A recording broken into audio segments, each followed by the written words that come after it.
नमस्कार दोस्तों, मैं हूं नम्रता शर्मा और आप लोग जुड़े हैं ड्यूसन जीके से रिलेटेड सीरीज़ के लिए। इस सीरीज़ में काफ़ी इंपॉर्टेंट क्वेश्चंस होंगे जो कि काफ़ी सारे कॉम्पिटिटिव एग्ज़ाम्स में रिपीट हो चुके हैं। उम्मीद करती हूं कि आप सब इस सीरीज़ से अपने इच्छित एग्ज़ाम को क्लियर कर पाएंगे। तो चलते हैं आगे। भारतीय संविधान का सबसे बड़ा स्रोत क्या है? तो आप लोग जानते हैं कि भारतीय संविधान काफ़ी जगहों के संविधानों को देखकर वहाँ से सीख लेकर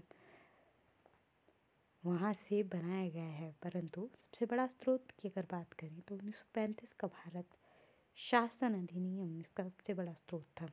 इसके अलावा जर्मनी की वाइमर कॉन्स्टिट्यूशन है वहाँ की, और यूएसए की, आयरलैंड की, वैसी ही बहुत सी कंट्रीज से भी हमने कुछ ना कुछ अच्छी चीज़ें ली हैं अपने कॉन्स्टिट्यूशन में। पंचायती राज संस्थाओं को संवैधानिक मान्यता हेतु किस समिति ने सिफारिश की थी? तो पंचायती राज संस्थाओं से रिलेटेड थी लक्ष्मी मल सिंघवी कमेटी। 1935 के अधिनियम को किसने दास्ता का अधिकार पत्र कहा? पंडित जवाहरलाल नेहरू। संविधान सभा के संवैधानिक सलाहकार सर BN राव थे।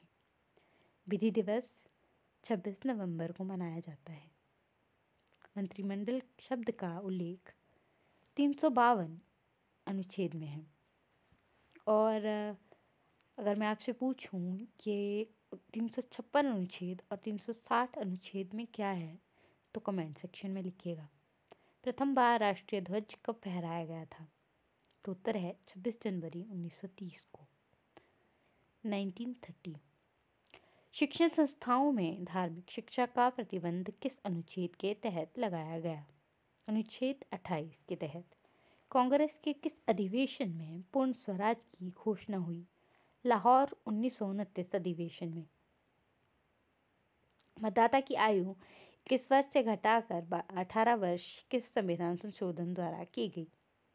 61वां संविधान संशोधन 1989। अब आपको पता होगा कि 21 साल पहले मतदान के लिए मिनिमम आयु थी, अब 18 है। 1989 याद रखिएगा। डॉक्टर भीमराव अंबेडकर किस प्रदेश से संविधान सभा में सदस्य थे?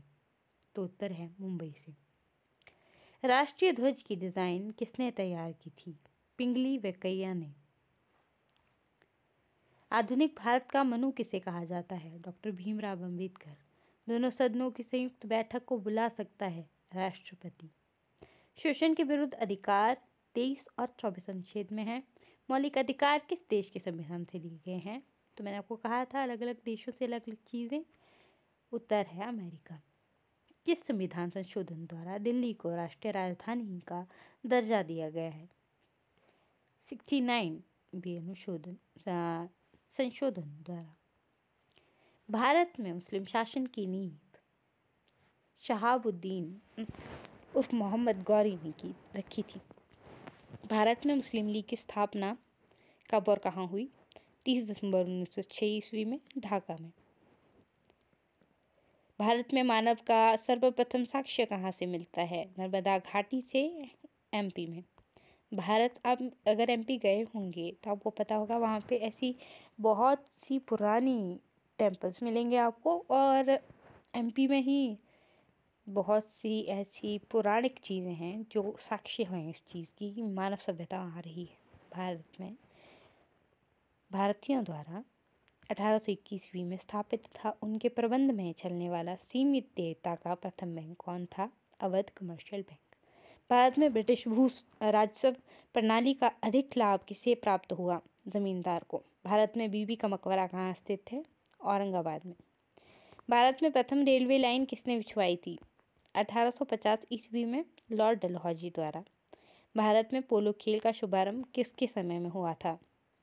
तुर्कों के समय में पोलो खेल। भारत में पुर्तगाली साम्राज्य का संस्थापक किसे माना जाता है? Alfonso de Albuquerque. याद रखिएगा, अल्फोंसो डी अल्बुकर्क। भारत में पहली सूती वस्त्र मिल कब और कहाँ स्थापित की गई? 22 फरवरी 1854 ईस्वी में बॉम्बे स्पिनिंग एंड वीविंग द्वारा स्थानीय पारसी उद्यमी द्वारा की गई। तो यहीं पे कुछ लूसेंट आधारित क्वेश्चन समाप्त होते हैं और हम फिर मिलेंगे इसी तरह की रोचक सीरीज़ के साथ। आप सब लोग खुश रहिए, आबाद रहिए। This is Namrata Sharma signing off. जय हिंद।